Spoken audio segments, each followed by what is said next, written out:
¿Podía el silencio pesar tanto?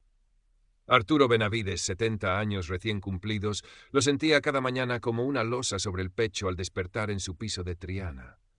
El sol de Sevilla se filtraba generoso por entre las persianas entreabiertas, dibujando franjas doradas sobre los azulejos antiguos del pasillo, esos que Elena, su Elena, había elegido con tanto mimo hacía casi medio siglo. Pero ni la luz ni el aroma a cera del suelo, que él mismo aplicaba con esmero cada sábado, lograban disipar la opresión. 3 años. 3 años desde que Elena se había ido, llevándose consigo la música de la casa, las risas espontáneas, el murmullo constante de una vida compartida. Ahora solo quedaba el eco y el reloj de pulsera que ella le regaló, cuya consulta era más un acto reflejo de amor perdido que una necesidad horaria.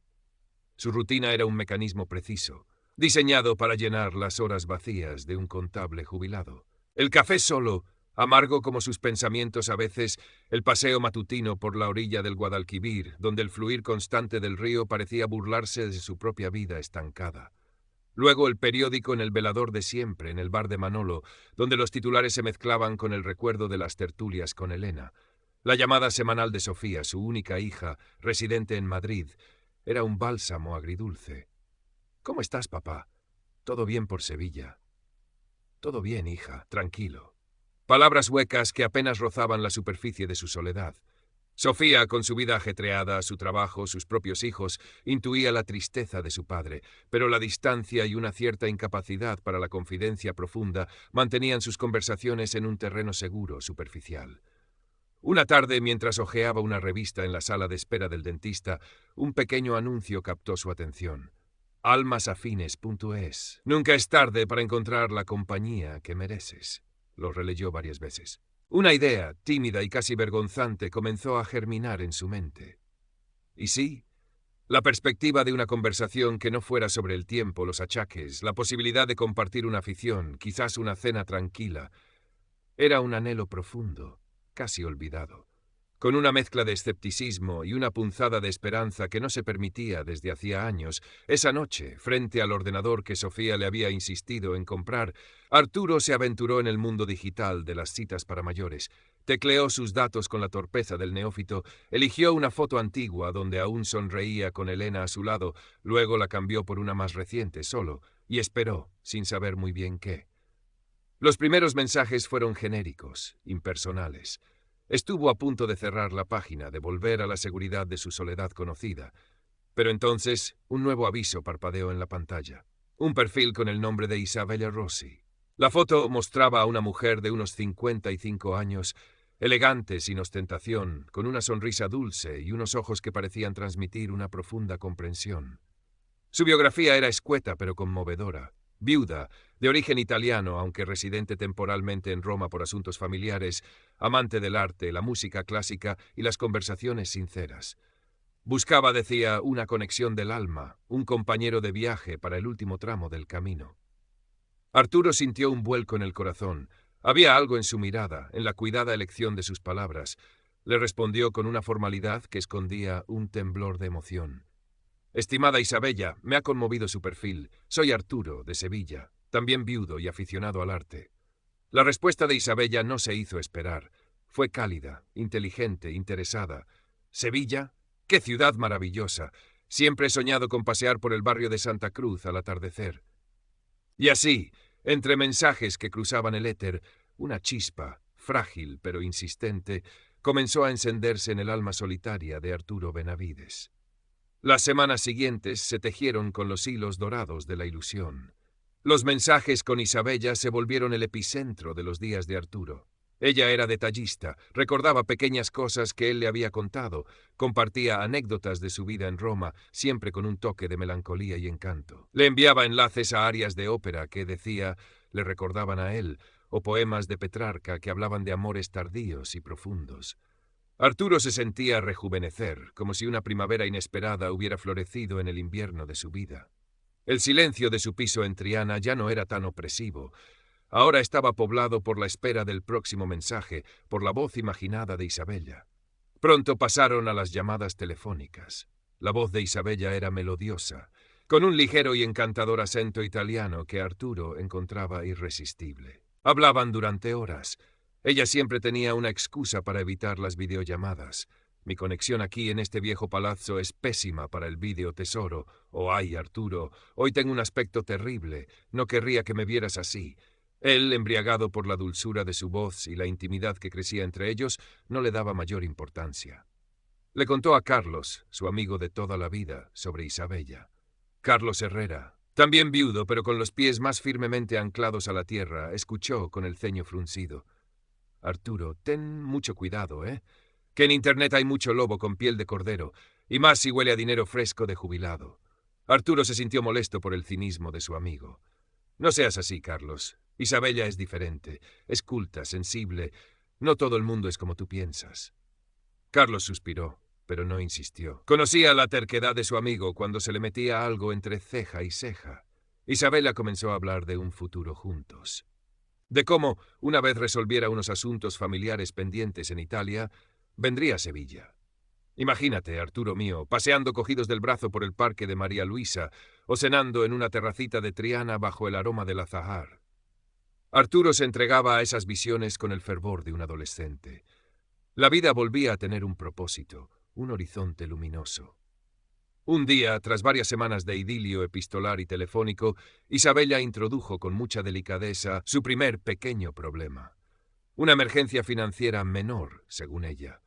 Necesitaba 950 euros para pagar una tasa administrativa inesperada que bloqueaba la liberación de unos fondos de una pequeña herencia de una tía en Florencia. Es una tontería, mi amor, pero me ha pillado en un mal momento. Te lo devolveré en cuanto cobre la herencia, la semana que viene sin falta. Arturo sintió una punzada de inquietud. No era una cantidad insignificante para su pensión. Dudó. Isabella, al otro lado del teléfono, pareció percibir su vacilación. Su voz se tiñó de una tristeza herida. Oh, Arturo, mi vida, pensé que confiabas en mí plenamente. Después de todo lo que hemos compartido, si esto es un problema para ti, lo entenderé, por supuesto, aunque no sé cómo voy a resolverlo sola ahora. La culpa, afilada y certera, se clavó en el corazón de Arturo. ¿Cómo podía dudar de ella, de su Isabella? ¿No era él su apoyo, su caballero andante en esta etapa de sus vidas? Deseoso de probar su amor y su confianza, de disipar cualquier sombra de duda, accedió. No te preocupes, Isabella, claro que te ayudaré. Mañana mismo te hago la transferencia. Colgó el teléfono con un nudo en el estómago, pero también con una extraña satisfacción, la de sentirse necesitado, la de ser el salvador de su amada. Al día siguiente, en la sucursal de su banco, la empleada lo miró con una mezcla de profesionalidad y una apenas perceptible curiosidad, cuando le indicó el número de cuenta en Italia. Él desvió la mirada, sintiéndose extrañamente expuesto. Los 950 euros fueron solo el comienzo. Como una pequeña fisura que se agranda hasta convertirse en una grieta insalvable, los problemas de Isabella se encadenaron y se agravaron con una lógica implacable. El dinero de la herencia de Florencia se retrasó por una burocracia corrupta y exasperante. Luego, un gestor sin escrúpulos, al que había confiado parte del dinero inicial para agilizar los trámites, desapareció con él. Más tarde, su supuesta hermana en Italia, la única familia que le quedaba, sufrió un aparatoso accidente y necesitaba una operación urgente que el seguro no cubría en su totalidad. Las cantidades solicitadas aumentaban exponencialmente. 2.500 euros para sobornar a un funcionario clave, luego 6.000 para cubrir los gastos hospitalarios de la hermana, después 10.000 para evitar un embargo injusto sobre la propiedad heredada. Arturo, cada vez más atrapado en la espiral de angustia y esperanza, comenzó a vaciar su cuenta de ahorros, ese colchón financiero que él y Elena habían construido con tanto esfuerzo para imprevistos o para ayudar a Sofía y sus nietos en el futuro. Carlos intentó intervenir de nuevo, esta vez con más seriedad. Le llevó a Arturo recortes de periódicos sobre estafas románticas, casos de jubilados que lo habían perdido todo. Arturo, por Dios, abre los ojos. Esta mujer te está desplumando. Es el mismo cuento de siempre. Arturo reaccionó con una ofensa gélida. ¿Cómo te atreves a hablar así de Isabella? Tú no la conoces. Es una víctima de las circunstancias y yo soy el único que puede ayudarla. Su amistad con Carlos se resintió profundamente, sumiéndose en un silencio tenso y doloroso. Sofía, en sus llamadas, notaba a su padre cada vez más ausente, su voz más apagada, sus respuestas más evasivas. Cuando le preguntaba si algo iba mal, Arturo inventaba excusas vagas sobre pequeños gastos imprevistos o una inversión que no ha salido como esperaba. La preocupación de Sofía crecía, pero la distancia y el orgullo de su padre le impedían ver la magnitud del desastre que se cernía sobre él. La necesidad de dinero se volvió acuciante. Arturo, en un acto de desesperación que le revolvió las entrañas, vendió unas antiguas monedas de oro que había heredado de su padre, un pequeño tesoro familiar. Luego, con el corazón encogido, llevó a una joyería las pocas piezas de oro de Elena que guardaba con celo en su mesilla de noche. El insomnio se convirtió en su compañero nocturno. Las pesadillas donde Isabella se desvanecía entre risas burlonas lo despertaban sudando frío. Isabella, mientras tanto, alternaba sus mensajes con una maestría diabólica. Un día eran declaraciones de amor apasionado y gratitud eterna. Eres mi ángel, Arturo, mi salvador. No sé qué haría sin ti. Pronto, muy pronto, estaremos juntos y te compensaré por todo. Al día siguiente eran lamentos desgarradores sobre su desdichada situación y sutiles presiones que hacían mella en la ya debilitada voluntad de Arturo. Solo un poco más, mi vida, un último esfuerzo. Si no consigo este dinero, lo perderé todo, incluso la esperanza de estar contigo. Y entonces llegó la narrativa de la gran solución definitiva. Una importante suma final, unos 25.000 euros, que serviría para desbloquear de una vez por todas la herencia principal de su difunto esposo en Roma, pagar todas las deudas acumuladas por las desgracias y, al fin, permitirle viajar a Sevilla para comenzar una nueva vida junto a él. Será nuestro nuevo comienzo, Arturo. Imagina, una casita con jardín, quizás cerca del mar. Arturo estaba financieramente al límite. Había agotado casi todos sus ahorros. La idea de pedir un préstamo personal al banco, algo que nunca había hecho en su vida, comenzó a tomar forma en su mente como la única salida. Era una locura, lo sabía en algún rincón de su conciencia, pero la promesa de Isabella, la visión de ese futuro juntos, era un espejismo demasiado poderoso. A pesar de su profundo enamoramiento, algunas inconsistencias en las historias de Isabella comenzaban a hacer mella en su mente de antiguo contable. Una fecha que no cuadraba con un evento que ella había mencionado semanas antes. Una excusa para no recibir una llamada que sonaba demasiado similar a una ya utilizada. Pequeñas alarmas que su corazón, desesperado por creer, se esforzaba en acallar. Un día, armado de un valor que no sabía de dónde había sacado, intentó una videollamada sorpresa. El teléfono de Isabella sonó varias veces y luego se cortó. A los pocos minutos recibió un mensaje de texto, cargado de un dolor fingido. ¿Por qué dudas de mí, Arturo? ¿Por qué esta falta de fe después de todo lo que hemos pasado? Me duele profundamente tu desconfianza. Arturo se sintió miserable, culpable una vez más. Su salud física se deterioraba a ojos vistas. Había perdido peso, sus ojos castaños, antes vivaces, estaban hundidos y rodeados de profundas ojeras. Su aspecto era el de un hombre derrotado, consumido por una angustia invisible. El traje que antes le sentaba como un guante ahora le colgaba holgado. Su andar, antes firme, se había vuelto vacilante. En un momento de desesperación y confusión casi total, llamó a Sofía. Con voz torpe y avergonzada, sin atreverse a mirarla a los ojos si hubiera estado presente, le insinuó si podría prestarle una cantidad importante de dinero. Es para una oportunidad de inversión única, hija. Algo muy seguro que no puedo dejar pasar. Te lo devolvería con intereses, por supuesto. Sofía, al otro lado de la línea, sintió un escalofrío. El tono de su padre, la vaguedad de la petición, la urgencia mal disimulada, todo gritaba peligro. Se alarmó profundamente. Algo muy grave estaba ocurriendo. Isabella apremiaba. La suma final era cuestión de vida o muerte, de ahora o nunca. Si no conseguía esos 25.000 euros en las próximas 48 horas, perdería la herencia, la casa en Roma, todo. Y por supuesto, la posibilidad de reunirse con él. No me falles ahora, Arturo mío. Estamos tan cerca. Arturo, desesperado, agotado física y mentalmente, se vio arrastrado por la corriente. Aquella mañana, con el contrato del préstamo personal extendido sobre la mesa del director de su sucursal bancaria, sintió un frío glacial recorrerle la espalda. El director, un hombre joven que lo conocía de toda la vida, lo miraba con una mezcla de preocupación y profesionalismo. Estaba a punto de firmar, de hundirse definitivamente en un abismo financiero del que quizás nunca saldría, cuando su móvil vibró en el bolsillo. Era Sofía. «Papá, ¿estás bien? Voy para Sevilla. Llego esta tarde. Espérame, por favor. No hagas nada hasta que hablemos.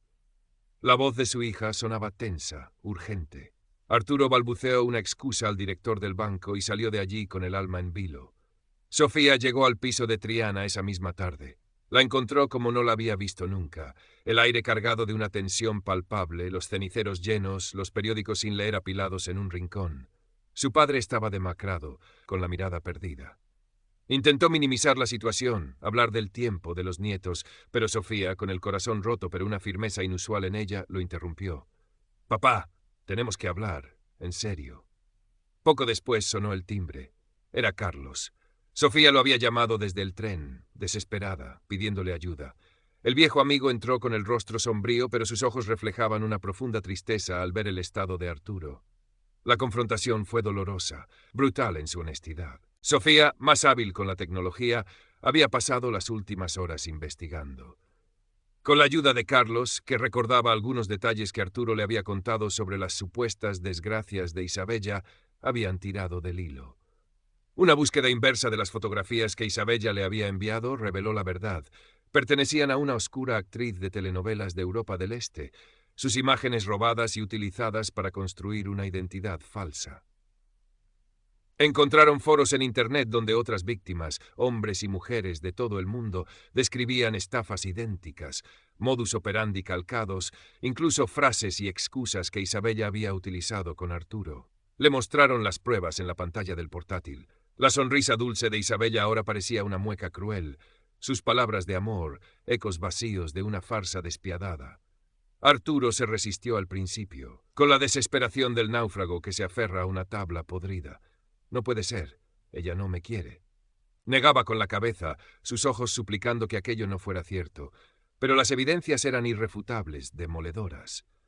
El castillo de naipes, construido con tanto esmero durante meses, se derrumbó con estrépito, sepultándolo bajo sus ruinas. La comprensión de la magnitud del engaño lo golpeó con una fuerza brutal. No era solo el dinero, los más de 40.000 euros que había perdido, todos sus ahorros, el legado de Elena. Era la traición, la humillación, la sensación de haber sido un completo idiota. El amor que había creído tan real, tan puro, no era más que una mentira calculada, una estafa cruel. Se derrumbó en el viejo sillón de orejas, el llanto convulso sacudiendo su cuerpo menudo. Rabia impotente, vergüenza paralizante, una tristeza tan profunda que parecía no tener fondo. Sofía lo abrazó, llorando con él. Carlos, de pie a su lado, le puso una mano en el hombro, su rostro una máscara de dolor compartido. Los días que siguieron al derrumbe fueron un infierno de confusión y desolación. Arturo apenas comía, apenas dormía. Se sentía sucio, estúpido, avergonzado hasta la médula. ¿Cómo había podido ser tan ciego? ¿Cómo había podido caer en una trampa tan burda? Sofía se quedó en Sevilla una semana, cuidándolo, protegiéndolo de sí mismo. Carlos lo visitaba a diario, sentándose a su lado en silencio, ofreciendo esa compañía callada que a veces es el mayor consuelo. Pero en medio de la negrura, algo en la mente analítica de Arturo, en su formación de contable meticuloso, comenzó a removerse. Una necesidad imperiosa de entender, de encontrar una lógica, por perversa que fuera, en la locura que había vivido. Una mañana se levantó de la cama con una determinación sombría. Desempolvó sus viejos libros de contabilidad, aquellos donde durante décadas había registrado los números de empresas ajenas. Ahora los iba a utilizar para desmenuzar su propia tragedia. Con una caligrafía temblorosa pero precisa, comenzó a crear lo que él llamó el libro mayor del engaño. Anotó cada mensaje de Isabella, cada llamada, cada excusa, cada promesa rota. Registró cada transferencia bancaria, las fechas, las cantidades, los bancos de destino. Cruzó datos, buscó patrones. Era un trabajo doloroso. Cada línea escrita una nueva puñalada en su corazón herido, pero también era extrañamente catártico. Era su forma de luchar, de transformar la pasividad de la víctima en la acción del investigador. Descubrió pequeñas inconsistencias que había pasado por alto en su estado de enamoramiento. La recurrencia de ciertos nombres de intermediarios en las transferencias, aunque las cuentas estuvieran en bancos diferentes. El uso de plataformas de pago específicas que, investigando un poco más, descubrió que operaban desde regiones conocidas por su laxa regulación financiera. Incluso una extraña correlación entre algunas de las crisis más urgentes de Isabella y Noticias. que había leído sobre redadas contra redes de estafadores en ciertos países. Descubrió pequeñas inconsistencias que había pasado por alto en su estado de enamoramiento. La recurrencia de ciertos nombres de intermediarios en las transferencias, aunque las cuentas estuvieran en bancos diferentes. El uso de plataformas de pago específicas que, investigando un poco más, descubrió que operaban desde regiones conocidas por su laxa regulación financiera. Incluso una extraña correlación entre algunas de las crisis más urgentes de Isabella y Noticias. ¿Coincidencia? Quizás. Pero su instinto de viejo contable le decía que allí había algo. No esperaba recuperar el dinero. Sabía que era prácticamente imposible. Pero este análisis minucioso, esta disección del fraude, le proporcionaba una extraña sensación de agencia, una mínima victoria sobre quienes lo habían despojado de tanto. Había transformado su dolor en un informe detallado, frío, implacable. Acompañado por Sofía y Carlos, que lo miraban con una mezcla de admiración y preocupación, Arturo acudió a la comisaría de la Policía Nacional en la Alameda para interponer la denuncia. Llevaba consigo una carpeta abultada, copias de los mensajes, los resguardos de las transferencias y su meticuloso informe contable del fraude. El agente que lo atendió, un joven inspector con mirada cansada pero amable, escuchó su relato con profesionalidad y empatía. Revisó la documentación con interés, deteniéndose en el análisis de Arturo. Esto es impresionante, señor Benavides. Ojalá todas las víctimas tuvieran esta capacidad de análisis. Nos será de gran ayuda. Pero también fue realista sobre las dificultades de recuperar el dinero y encontrar a los culpables en estafas internacionales tan sofisticadas. Haremos todo lo posible, pero no le voy a engañar, es muy complicado. Arturo asintió. No esperaba milagros. Pero al salir de la comisaría sintió un ligero alivio, como si se hubiera quitado un peso de encima. Había hecho lo correcto. Había luchado con las únicas armas que le quedaban, su inteligencia y su dignidad recuperada. Pasaron los meses. La vida en Triana recuperó lentamente su ritmo, aunque para Arturo ya no volvería a ser igual. El dinero no apareció, por supuesto. La herida seguía allí, profunda, pero ya no sangraba con la misma intensidad. La vergüenza inicial dio paso a una tristeza más serena, más reflexiva.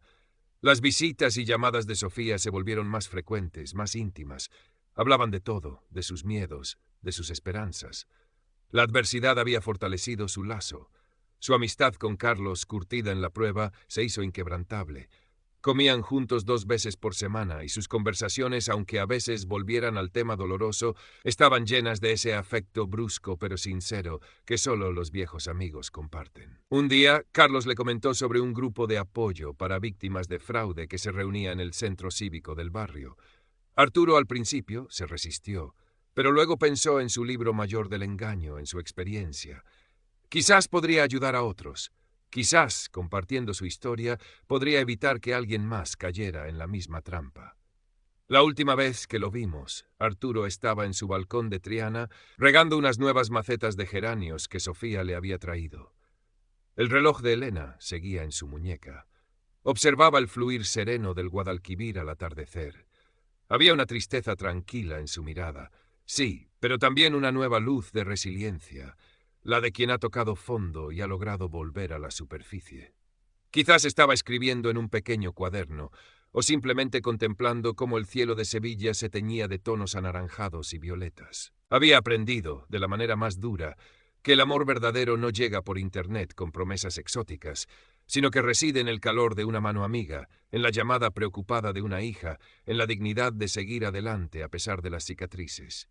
La vida, como el río, continuaba su curso, y Arturo Benavides, el contable jubilado de Triana, estaba dispuesto a navegar